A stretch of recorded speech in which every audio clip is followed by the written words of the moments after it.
شركة المهندس منسي للصناعات الهندسية والتعبئة والتغليف الحديث M2 باك.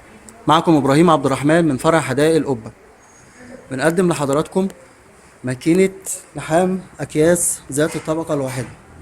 لحام أكياس بالقدم، بتلحم أكياس زي البروبلين والبوري إيثيلين والبولي أمايت والكاست والسوليفان. تتميز بسهولة تشغيلها، وجميع قطع غيارها متوفرة في فرع حدائق القبة في شركة المهندس منسي للصناعات الهندسية والتعبئة والتغليف الحديث. هنبتدي نعمل تجربة عملية. ده زرار الباور الرئيسي بتاعها، شغل بيه المكنة وبطفيه. وده تايمر الزمني اللي بحدد بيه وقت اللحام الأكياس.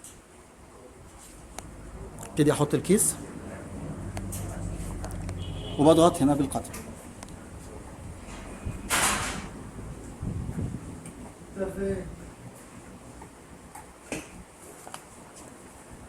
لحام قوي يصعب فكه أو نزعه.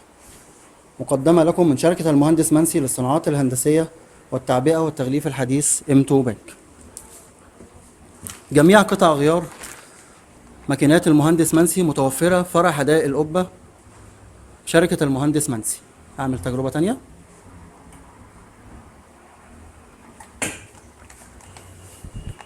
عرض اللحام 8 مللي. الوقت الزمني تقريبا 2 ثانية و2 من عشرة، وعلى حسب استخدام العامل. كان معكم إبراهيم عبد الرحمن، فرع حدائق القبة.